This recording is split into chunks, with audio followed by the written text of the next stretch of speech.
noticed that your mom has been struggling recently?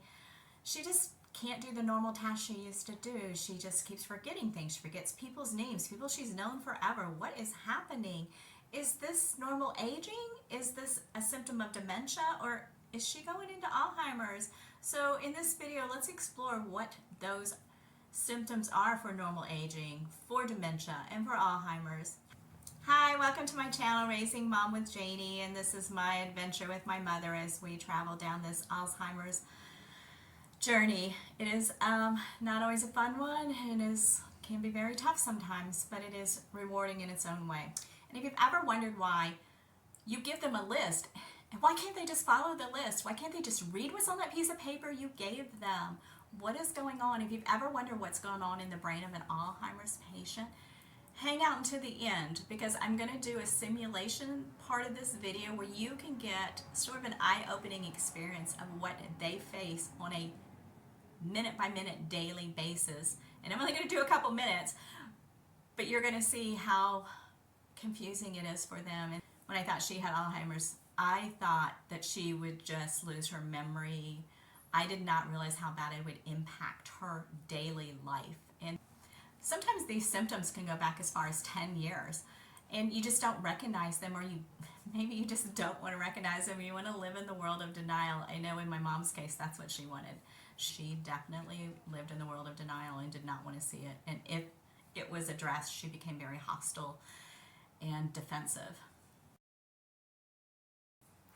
So dementia is a broad range term that they use when somebody shows that they have a cognizant decline, and so they will say in an elderly person they have dementia.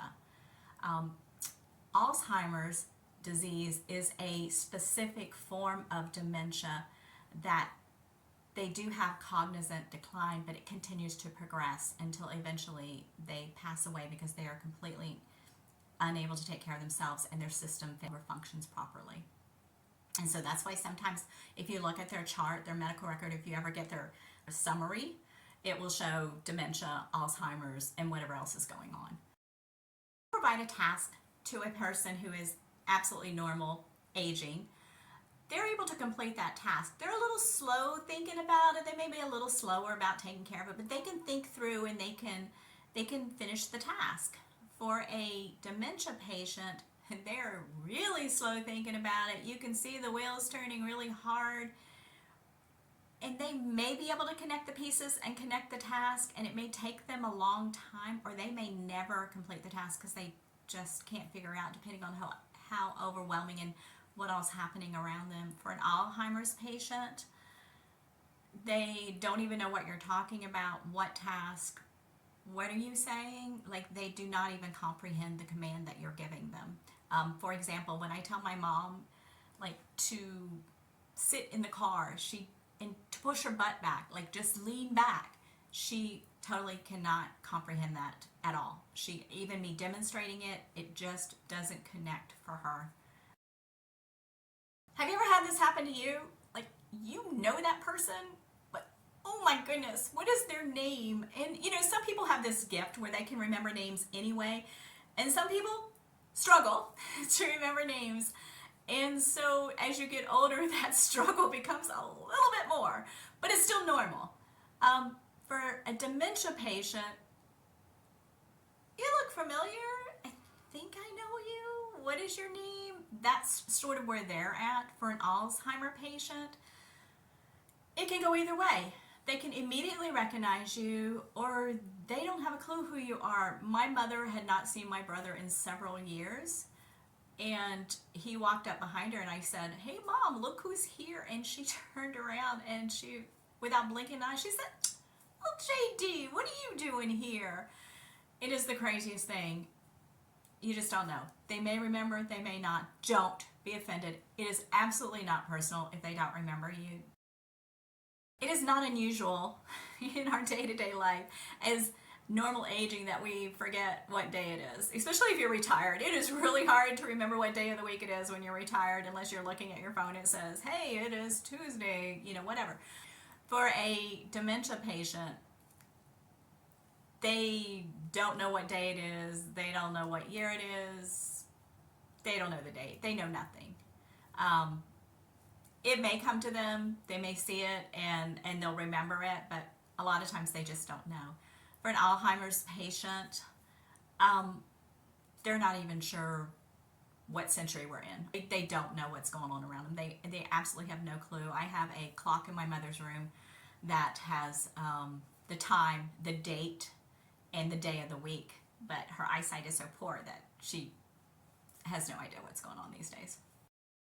We are probably all guilty of this, whether we're old or not, but sometimes we make bad decisions. I know, shocker, but we do make bad decisions, but often we recognize that we made that bad decision and we try not to do it again.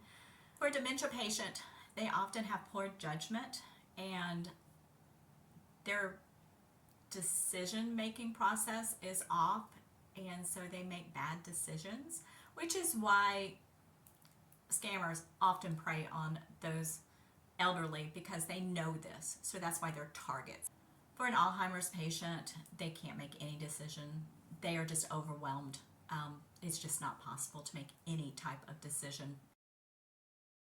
In normal aging, you can recall like some special event, some family event that you had a year ago, or some crazy conversation, especially if it was a really great conversation or it was a really bad conversation. You're going to remember it, even if it was a year ago. You got this. But for a dementia patient, what family event? When was that? Who was there? And then it may, like as you talk about it, it may trigger something. They're like, oh, yes, but they may not remember the specific details of it. For an Alzheimer patient, you walk out of the room, you've spent the entire day with them, and you walk out of the room. This happens to me all the time. I have spent all morning with my mother. We've done wonderful things. We've had a great time. It has been just full of laughter and fun. I walk out to throw something away, and when I come back, she'll say, Janie, you're here. I'm so excited to see you. I've been praying you would show up. I've missed you so much. Yes, that is the life of an Alzheimer's patient. For a normal aging person, you can still read, write. If family or friends come over, you can play games, card games, board games. You're still able to put puzzles together. You can do crafts you used to do, all of those things. You're still able to do those things. It may take you a little bit longer, but you still got it. As a dementia patient, not so much. It's hard to read or write. They're not able to read or write. Some of them keep it a little bit longer. They may be able to play games if they're not really fast-paced games. They could probably put puzzles together if they were minimal number of pieces, like 25 pieces or less, or 50 pieces or less. They're large pieces. They could probably do that without being overwhelmed. As an Alzheimer patient, they're not able to do any of those things. It's hard to keep them on task. It's hard to keep them focused to do any of those things. For my mom, I get her the toddler puzzles because she cannot see well, they cannot see well. And so she can feel and put like the wooden pieces down into the holes they're supposed to go into, or big books with stickers, big stickers that I can kind of guide, and she can do those. And that sort of keeps the mental decline at a minimum. A normal person is still able to pay their own bills. They go grocery shopping, they attend events, they go to church on a regular basis, or visit family members. They're still able to get out and about and do regular things. For a dementia patient, they're not able to pay their bills on their own. They struggle. They may not be able to write the check. They don't mail them to the proper place. They don't go grocery shopping on their own because it becomes too overwhelming. For an Alzheimer's patient, they don't even know what a bill is, right? Forget grocery shopping. That's not happening. Cooking, none of that. They're not able to do any of those things. I don't know if this happens to you, but it's starting to happen to me on a regular basis, and it's kind of a little scary. But sometimes that word just like it's back there in the back of your brain, but what is that stupid word I'm looking for? Apparently that's normal aging. Yay. But what's not is not being able to carry on a conversation with someone. That would be somebody with dementia. You start the conversation with them, you think they're engaged, you think they're with you, and then they're gone. Like they're not. They're having a different conversation than the one you were trying to have with them. For an Alzheimer patient, it is very similar to that, but worse, because you're having this conversation with them, or at least you think you are, and they're trying to process it in their brain, and then like they sort of keep what you tell them if they're still verbal, because as they go through stages that they become nonverbal. But if they're still verbal, they'll take that information you gave them and they try to remember it, and they often can for a few seconds, and then the conversation back or the response back is almost exactly what you've just said to them, except there's words thrown in that aren't applicable. Like in this case, since I have a puppy now, I have a like 11-month-old hound that I take with me to my mom's, and he's amazing. But because he's around so much, everything is a puppy. People are puppies, things are puppies, and everything is up on the hill. And you have to take that information and try to figure out what on earth she is talking about. Sometimes I get it, and sometimes, honestly, it just totally escapes me. I don't know. I just say, okay, great. Are you doing all right then? Okay, good. Someone with normal aging is still able to plan events. And I'm talking like family events. So they can do the menu, and they can do the grocery shopping for, grandma's still cooking those meals. Yay, thankfully. For a dementia patient person, they cannot do that. They are overwhelmed. The thought of cooking, and sometimes even the thought of that many people in their house, is a little overwhelming. And obviously for an Alzheimer patient, that's a no-go. Like none of that at all is applicable. There's no planning, there's no purchasing, there's no doing. You can sometimes give them small tasks that they can complete and feel good about. So my mother, she likes to wrap silverware in a napkin. She's great at it. That's her task. That's what she gets to do, sitting at the table rolling the silverware. So it's things like that that you can make them feel engaged and useful, because that's what they want to do, is they want to feel useful. As a part of normal aging, you can still bathe yourself, you can still get dressed yourself, everything is normal. You're able to function, you're able to do all that. Dementia patient may be able to bathe themselves, they may need a little bit of assistance from you, maybe adjusting the water, but they may not dress appropriately. So things like it's cold outside and they put on their summer clothes, or they don't put their clothes on in the correct sequence, whereas they don't put the things under them, they put them, over their outer garments, things like that. So that's when you know they're starting to slip down that slope. For an Alzheimer patient, they are unable to do any of that on their own at all, like absolutely nothing. You have to help them, and they, again, I know I mentioned this earlier, they struggle with following direction, like even like showing and demonstrating, they still have a hard time. I have a hard time with my mom. Like she's, you ever try to get a toddler on the floor dressed, you diaper them and they're trying to run away? It feels like that with an Alzheimer patient. Like you're trying to get them dressed and they're like, I don't know, resisting. They don't mean to be, they think they're helping. Like my mom, like her arm like this, that's going in the sleeve, it's not going in the sleeve.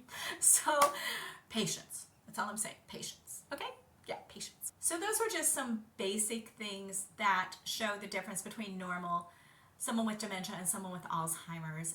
Those are definitely not all of them, and it's not a chart. I'm not a physician. I'm not telling you what to do, but I will say that if you start to notice some of those things in yourself or in a loved one, please consult with a physician and see what's going on. And the sooner you can do that, and the sooner you can get things back on track, the better it is for you, and the longer you're able to keep that cognizant ability that you so need.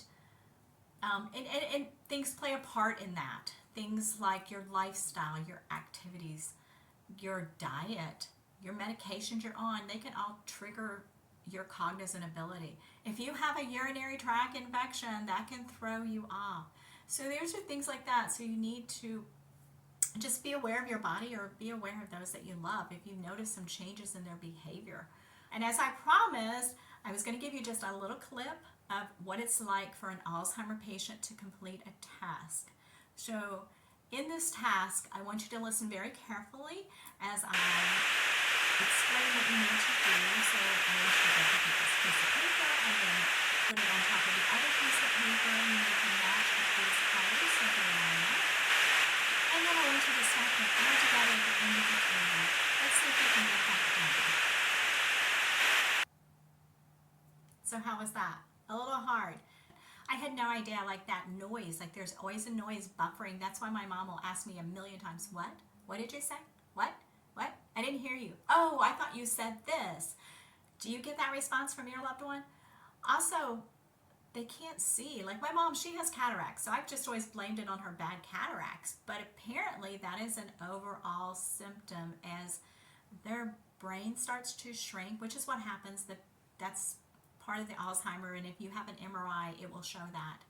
And that's part of the diagnosis process. If you take them to a neurologist, they will do an MRI on the brain to see if it is indeed shrinking. There's certain parts of their brain that shrink that they're looking for. And so as that happens, it affects other parts of their bodies. Eyesight is one of them, and so things just become very blurry. And also, I was unaware of this, but there is a lady that lives with my mom, and before she stands up, every single time she takes her shoes off, she rubs the bottoms of her feet, she like looks, she runs her hands inside her shoes, and then she always has this very perplexed look on her face, and then she puts her shoes back on because they often have peripheral arterial disease, shortened to PAD, which means that there's a plaque buildup in their feet, or that there's not sufficient blood flow down there, and so they can't really feel. It's almost like neuropathy, but it's not, so they can't really feel where they're going, and it often feels like they're walking on rocks or there's stones in their shoes. And so that's why this poor lady, she's constantly checking her feet and her shoes because of that. And also their hands, they say that their hands, like they just don't function. They can't get them to function like we do to open and close like that. It's as if somebody has put gloves, oversized gloves on them filled with rice. If you notice, like they can't completely clench their hands. It makes it hard for them to grasp things, which is why putting things together is a little complicated for them. I think that she can do, she can help me make wreaths, and so I get her to help me do that. That's just something, like you have to figure out like what they can do, they can't do, because she can't see. I can't really play matching games with her and stuff like that. So she does a lot of feeling, and she does a lot of touching. She likes soft things, very soft things, and that is a common thread for somebody with Alzheimer's. You have to figure out what they like, what's good for them, and what's in their best interest. So I hope that you enjoyed this video, that you got a little bit of information out of it, that it's helpful in some way. If so, please hit the like and subscribe buttons below. Also check out my website. I mentioned it earlier, but check out my website, Raising Mom with Janie. There's some reference information in there that you can check out. And I hope you have a wonderful day. Remember, life is a gift. Please cherish it always. Have a great day.